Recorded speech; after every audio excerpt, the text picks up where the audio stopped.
bonjour à toutes, bonjour à tous. Donc, on se retrouve pour ce deuxième webinaire du mois d'octobre pour Octobre Rose de la clinique Hartmann. Vous avez eu la dernière fois nos collègues oncologues. Là, nous allons parler de radiologie et la semaine prochaine, vous aurez un topo de chirurgie. Je suis avec le docteur Rothenberg, mon associé radiologue, et je suis Grégory Lansner.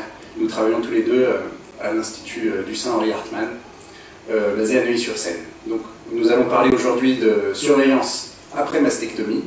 C'est un vrai problème dans la prise en charge des patientes, mais c'est notre job, et nous allons vous expliquer également comment nous procédons tout au long de l'année.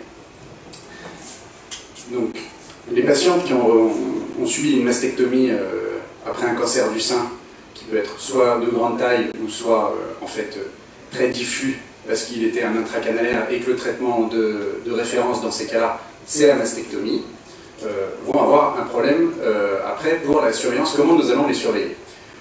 C'est essentiel d'organiser cette surveillance, de bien prendre en charge le suivi, même si on part du principe qu'il n'y a plus de glande mammaire. En fait, il y a quand même une surveillance à effectuer de plusieurs types. Déjà la surveillance du sein qui a été enlevé, c'est-à-dire la loge de mastectomie, parce qu'il peut y avoir des petites récidives sur cette loge de mastectomie. On a également à faire une récidive, un suivi de l'autre sein, parce que même s'il n'y a pas eu de cancer sur le sein contralatéral, c'est important d'avoir un suivi de ce sein contralatéral, parce qu'on peut quand même développer un deuxième cancer. On a également les récidives ganglionnaires homolatérales, donc du côté où il y avait le sein qui était malade, ou de l'autre côté. Et puis également, on va rechercher les métastases potentielles. Donc là, par contre, c'est plus à distance, c'est moins sur le problème du sein, mais c'est aussi essentiel. Et c'est essentiel de les détecter le plus tôt possible pour pouvoir agir et avoir un traitement optimal. Et l'ensemble de cette surveillance va nous guider pour faire les prélèvements éventuels qu'il faudra réaliser pour avoir le bilan des images qu'on va retrouver. Donc, également, en post-opératoire immédiat, c'est important de faire un suivi parce qu'il peut y avoir des complications précoces qu'on connaît, dont on a l'habitude, avec des images spécifiques. Donc il faut des équipes qui ont l'habitude de suivre les patientes en post-opératoire, parce que c'est des images un peu particulières, mais on va vous les expliquer après avec le docteur Rothenberg. Et puis traiter les complications, évacuer les connexions, les lymphocèles, mais c'est des choses, on va vous l'expliquer tout au long du topo. En radiologie, on a un arsenal de techniques et d'images. On a la mammographie, que toutes les patientes connaissent, c'est important de faire ce dépistage tous les 2 ans de manière systématique. Dans le cas du dépistage organisé entre 50 et 74 ans, mais également en dehors, on peut également se faire dépister, plutôt en mammographie à partir de 40 ans et tout au long de la vie. On a également, donc dans la mammographie, on peut aussi faire de la 3D avec de la tomosynthèse. On a l'échographie.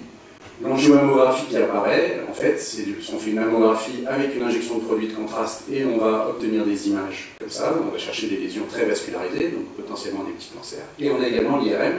Et notre job, c'est de jouer avec tous ces types d'imagerie qui vont s'engrainer et qu'on va pouvoir adapter, savoir quel examen il faut faire à la suite d'un ou l'autre. Voilà, je passe la parole à mon collègue. Merci Grégory. Oui, donc parmi toutes ces techniques, il y en a une évidemment qui intéresse toujours beaucoup de monde et qui pose beaucoup de questions, c'est la place de l'IRM dans tout ça. Donc dans l'imagerie globale de la cétologie, l'IRM a une place particulière. Dans le suivi après mastectomie, après reconstruction, elle a aussi une place très particulière.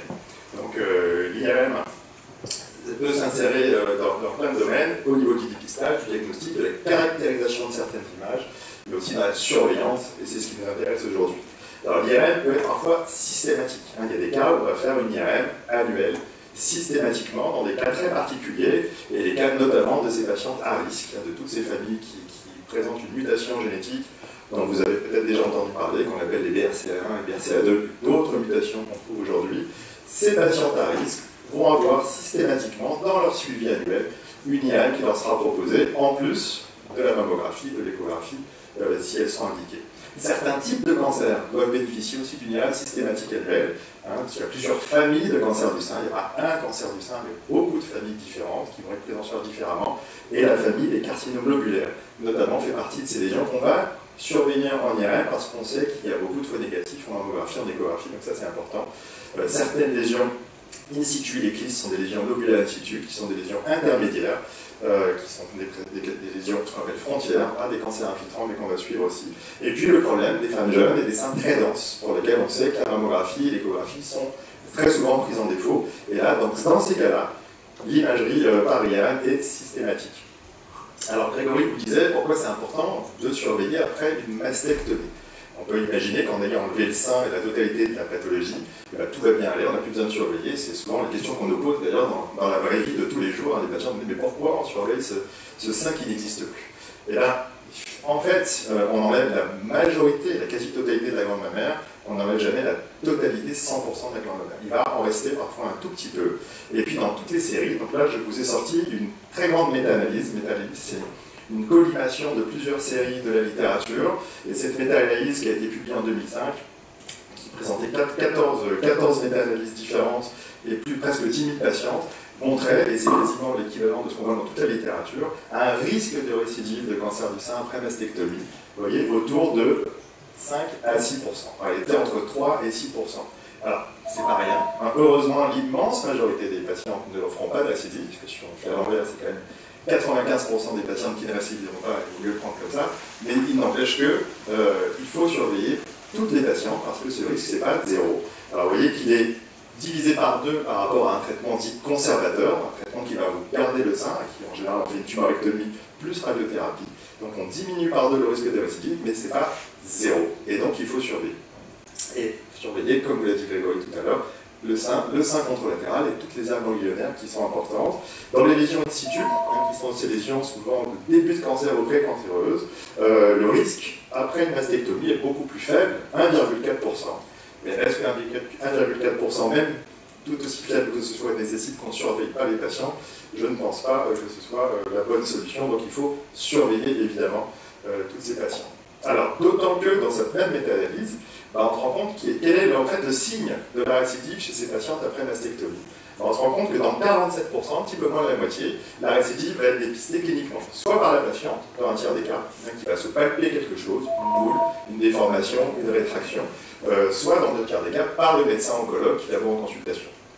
Mais dans la majorité des cas, c'est-à-dire dans 53% des cas, cette récidive va être découverte par l'imagerie, et uniquement par l'imagerie, ce qu'on appelle des lésions infracliniques, avant qu'on les dépiste cliniquement, et tant mieux, ça veut dire qu'on les dépiste beaucoup plus tôt. Et vous voyez ici, dans 2 tiers des cas, la mammographie, enfin 2 tiers des cas, donc 60%, et 17% de la totalité des cas, ce qui n'est pas rien, uniquement par l'échographie seule, alors que la mammographie et l'examen clinique étaient tout à fait normal.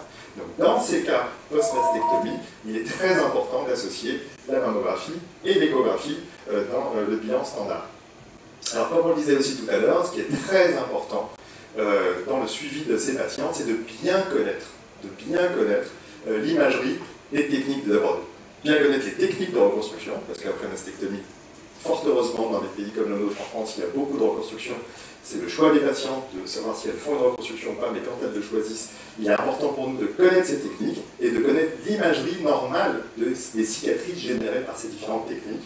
Donc, que sont les prothèses mammaires, que tout le monde connaît, mais aussi aujourd'hui, beaucoup de lambeaux, c'est-à-dire qu'on va prendre un morceau de muscle, de graisse et de peau quelque part pour remplacer le sein, avec les techniques les plus classiques utilisées, qui sont le lambeau du grand dorsal, c'est-à-dire qu'on prend une partie de la peau, de la graisse et parfois du muscle grand dorsal qu'on va les placer dans la loge de mastectomie, la diète, qui est une partie de la graisse abdominale avec la peau et les vaisseaux qui vont avec, avec lesquels on va reconstruire le sein. D'autres techniques de lambeau sur aujourd'hui, et puis le lipofilling, qui est l'injection de graisse autologue, on va aller aspirer de la graisse quelque part chez les patientes, en général au niveau du ventre ou des cuisses, et de le réinjecter dans cette loge de mastectomie. Donc ça arrive et ça se développe énormément aujourd'hui en France et dans tous les pays occidentaux, ces différentes techniques. Donc il faut connaître tout ça. Il faut connaître tout ça parce que ça donne des images qui peuvent paraître inquiétantes si on ne les connaît pas, mais qui sont absolument normales. Et l'idée, c'est surtout pas d'inquiéter les patientes sans raison. Hein, donc, la base, vous l'avez compris, de notre suivi, de la surveillance, ça reste la mammographie et l'échographie. L'IRM dans ses indications, on le verra en dehors de celles qu'on fait systématiquement. Mais en gros, il faut connaître ce que c'est qu'une image de cicatrice du sein. Donc, un sein traité, après mastectomie ou sans mastectomie, c'est déformé. Il y a des images de nécrose graisseuse, qu'on appelle de la cytostéatonécrose, qui donnent des rétractions et des images. Et puis ça crée aussi des calcifications du sein, qui sont des grains de calcium plus ou moins inquiétants que vous voyez ici. Ces parties blanches que vous voyez sur ces clichés sont des calcifications, et vous voyez ici sur ces agrandissements une rétraction, un sein qui est rétracté et déformé. C'est absolument normal, et surtout ne pas inquiéter les gens. L'échographie est très importante. On voit aussi que ça donne des images qui peuvent paraître aussi inquiétantes, qu'il faut connaître, qu'il faut apprendre à connaître. Et ce qui est très important, c'est l'association des différentes techniques d'imagerie, parce qu'une technique toute seule, parfois, peut inquiéter plus que rassurer. Et par exemple, ici, dans cette échographie, vous voyez qu'on voit une espèce de masse de boule un peu hétérogène et qui peut paraître inquiétante si on ne la connaît pas. Or, c'est une image assez caractéristique, une image graisseuse, qu'on appelle encore une fois une cytostéatonécrose. Et lorsqu'on fait la mammographie, on va se rendre compte, parce que ça c'est une image caractéristique, ce n'est pas une opacité, c'est l'inverse, c'est une image transparente avec des calcifications typiques de cicatrices. Donc si vous n'avez pas l'ensemble des données, si vous n'avez pas la connaissance de ces images cicatricielles, vous allez inquiéter les gens pour rien. Et je laisse la parole à Grégory pour la suite. Merci. Donc, on va vous montrer des exemples qu'on voit en IRM. Là, c'était une femme, Madame P, qui a une mutation génétique, qui a fait une mastectomie prophylactique, d'accord, et avec une reconstruction par prothèse. Ça, c'est une vue en IRM sur une séquence particulière. En IRM mammaire, donc l'image est inversée, le côté droit est là, le côté gauche est là, pour que vous compreniez, et on voit bien, parce qu'on a parlé de surveillance après mastectomie, donc là on a fait une mastectomie prophylactique, on n'a pas enlevé toute la peau, on a laissé quand même la peau, et on voit quand même qu'il reste de la glande, pardon, de la graisse sous-cutanée, et il peut y avoir des petites cellules de glande mammaire qui persistent à ce niveau-là, qui ne sont pas visibles par le chirurgien. Donc le chirurgien, quand il va évider la glande, il va laisser cette graisse et cette peau pour pouvoir avoir un sein, enfin une forme de sein avec la prothèse, mais il reste quand même des petites cellules, il peut rester des petites cellules, et c'est ce qui explique les récidives, même quand on a fait une mastectomie prophylactique. Les différentes séquences, on avait la séquence T1, la séquence ici avec de l'injection de produits de contraste, le gadolinium, le fameux gadolinium qu'on injecte, et ici une vue 3 dimensions. En fait, ce sont des séquences où on fait une soustraction, c'est-à-dire qu'on fait une acquisition d'images, et ensuite on injecte le produit, et on soustrait les deux images, il ne reste plus que l'injection du produit, que le produit. Et c'est ça qu'on visualise. Donc on voit bien les deux glandes mammaires évidées sans structure à l'intérieur. Par contre, il y a une petite prise de contraste ici. On voit un petit vaisseau, ça c'est pas du tout inquiétant, mais une petite prise de contraste, c'est une vue 3 dimensions. Et quand on fait une coupe juste au niveau de la prise de contraste, on visualise en fait qu'il s'agit ici d'une petite formation cutanée, et donc ce n'est pas une récidive d'un petit cancer à l'intérieur du sein. Et donc nous, on va naviguer à travers ces différents plans de coupe pour visualiser ces anomalies, et du coup les négativer quand elles pourraient être inquiétantes. Un deuxième exemple, une patiente qui a une mastectomie du côté droit, avec une plastie du grand dorsal, on voit ici le muscle, la prothèse, l'image de prothèse blanche, d'accord, et de l'autre côté, une tumorectomie avec une zone un peu cicatricielle, un petit peu irrégulière. On a l'habitude de ces images, on a l'habitude de les regarder, on fait l'injection de produits de contraste, et sur l'image en soustraction, on voit qu'il n'y a aucune prise de contraste au niveau de la zone cicatricielle, donc on est tout à fait rassuré.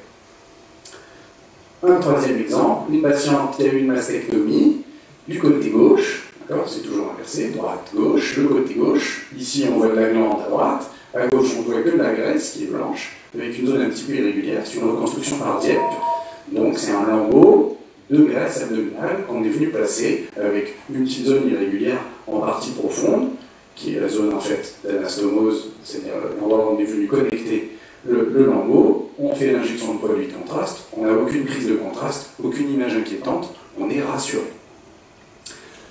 Il peut y avoir évidemment des petites complications post-opératoires. Là c'est un Dieppe du côté droit, d'accord. À gauche on a un petit peu de glande, à droite on n'a que de la graisse, une graisse remaniée parce qu'elle vient d'être installée, vient d'être opérée l'inflammatoire, et une collection, une portion liquidienne en partie profonde, qui peut être soit de la lymphe, soit un hématome. C'est à nous de nous rendre compte de la différence, peu importe, de toute façon ce sont des images classiques dont on a l'habitude, qu'on sait traiter, et on sait adapter notre suivi à ça, on va éventuellement faire une ponction pour évacuer si c'est douloureux, si on en a besoin, et ça on en parlera après.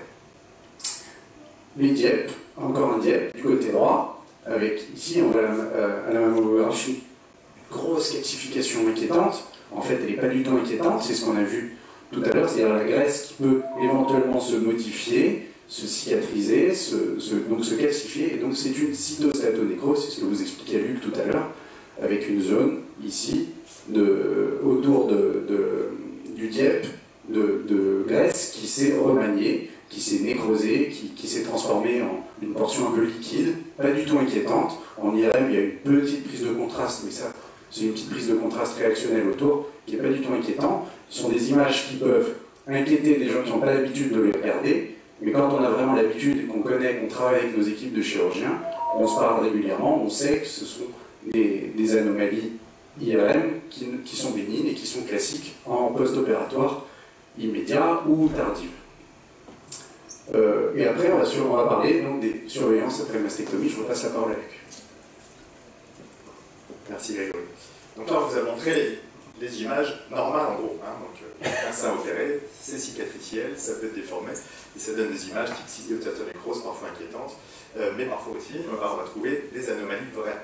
Et là, notre travail, en effet, c'est d'aller dépister ces lésions là où elles sont, et le travail, c'est d'avoir un bilan lésionnel le plus précis possible, avec une cartographie des lésions qui va être concordante en fonction des différents examens.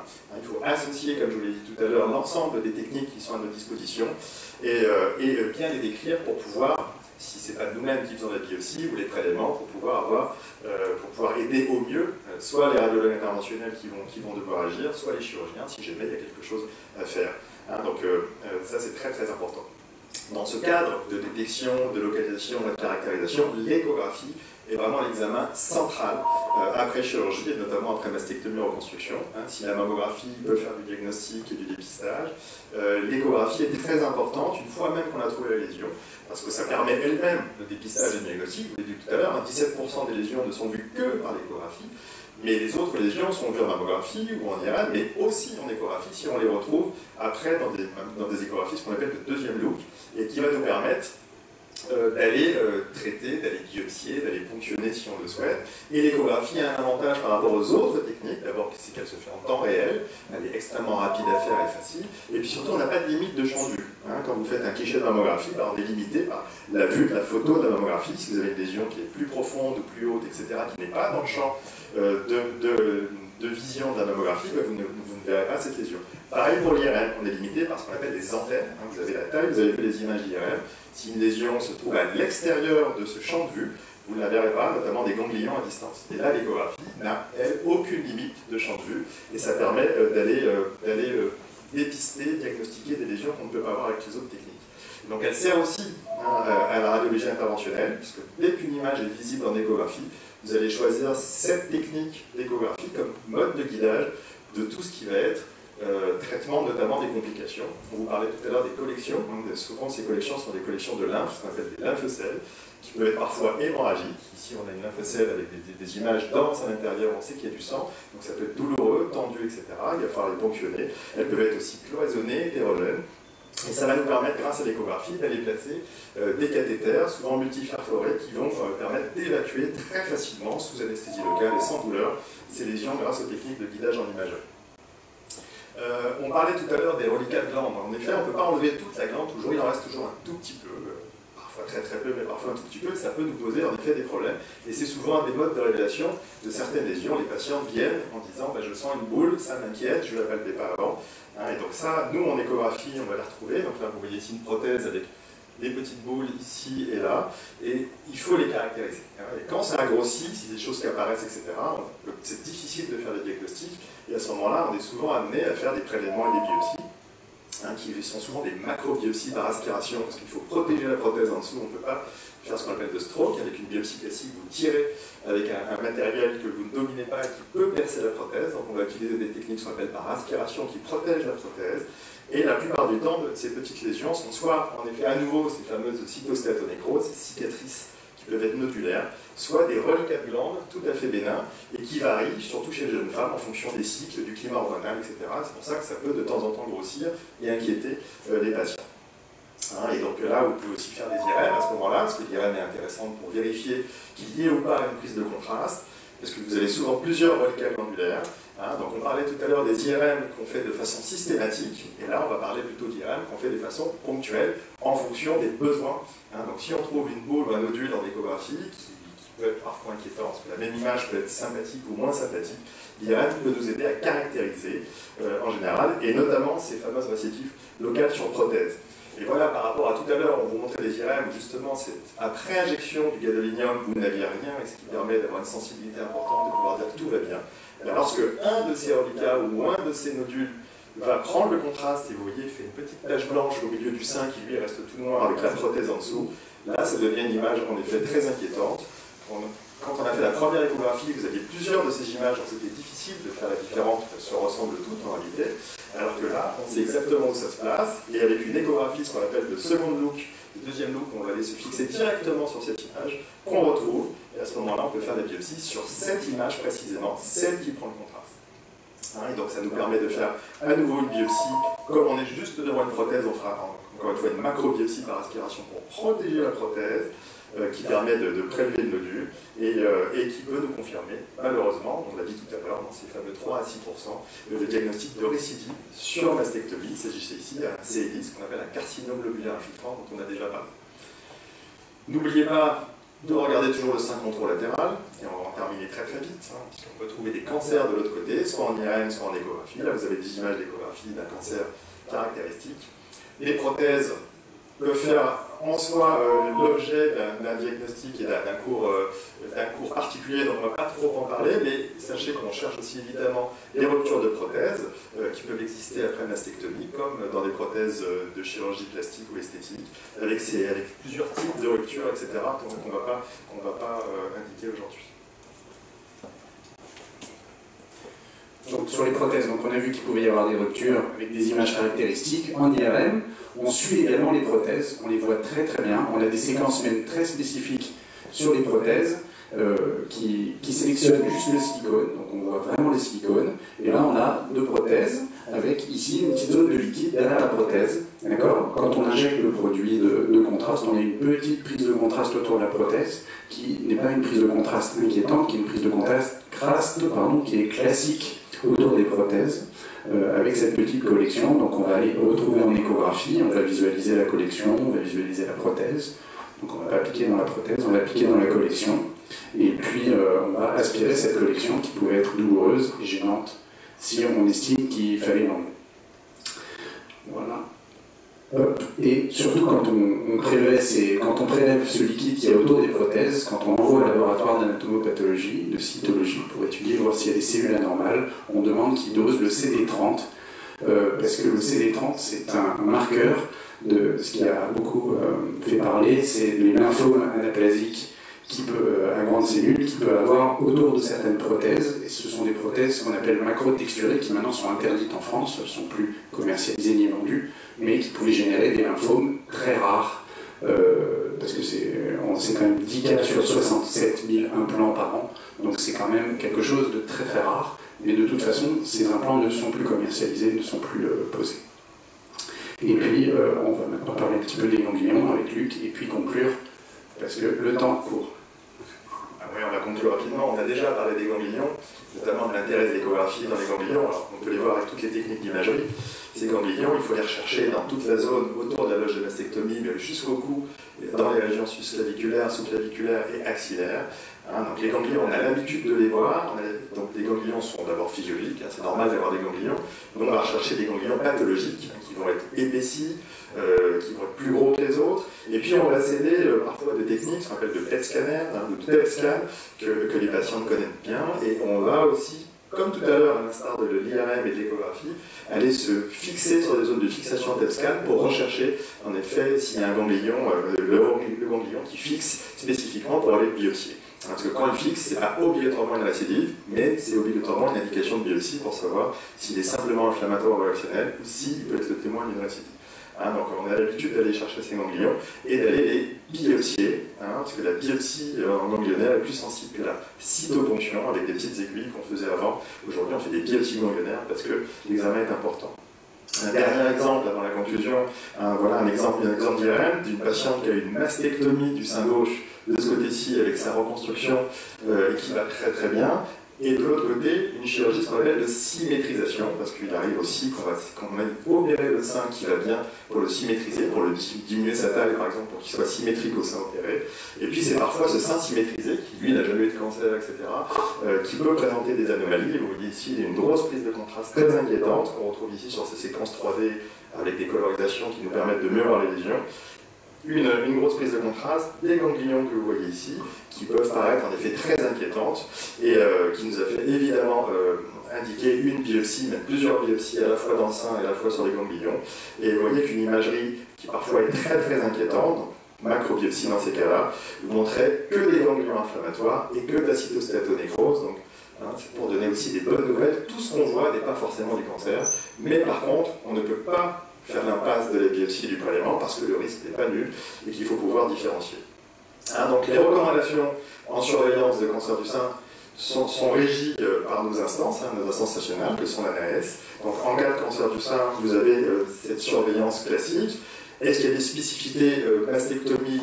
Il n'y en a pas de décrite en recommandation nationale, mais toutes les grandes équipes, en gros, proposent ce type de surveillance, donc qui est quand même collé aux recommandations de l'ANAS. Donc après mastectomie, vous aurez une surveillance clinique tous les 3 à 6 mois pendant 3 ans, tous les 6 mois. La mammographie est annuelle. Elle reste comme en post-cancer, vous aurez une mammographie annuelle associée ou non à une tomographie 3D suivant le centre que vous allez fréquenter. Si la femme est jeune, on fera une seule incidence si elle a moins de 35 ans. Et on peut faire une incidence sur le sein qui est reconstruit soit par un lambeau, soit par lipofilling. En cas de mastectomie avec le prothèse seule, on ne fera pas de mammographie, de ce côté-là, on fera juste l'échographie. Mais en cas de lambeau lipofilling, certaines équipes proposent de faire quand même un cliché pour voir ces fameuses calcifications, etc. etc. L'échographie mammaire est impérative dans ces cas-là, vous l'avez compris, parce que beaucoup de lésions ne sont vues que par l'échographie. L'IRM, on l'a déjà vu, les 2 situations, soit elle est systématique dans ces cas de patientes, notamment de patientes à haut risque, soit en fonction des besoins si vous trouvez une lésion. Et en fait, bien sûr, les biopsies mammaires sont indiquées au moindre doute. On ne prend aucun risque avec les patients suivis. La moindre lésion qui nous attire l'œil ou qui nous pose problème sera en effet biopsiée. Tous les autres examens sont des examens en fonction des ponomètres. Il n'y a pas d'autres examens systématiques dans le suivi. On parle souvent du scanner abdominal, de l'écho, etc. Il n'y a pas de systématisation de ces examens-là. Ils sont faits au cas par cas en fonction des besoins. Juste un petit aparté pour l'échographie pelvienne. En cas de traitement hormonal, en effet, on est souvent amené à faire un contrôle de l'endomètre. Donc en conclusion, les cancers du sein récidivants gardent quand même un pronostic qui est quand même sérieux, donc il faut les trouver, il faut les chercher et il faut les traiter le plus tôt possible pour donner les meilleures chances aux patients.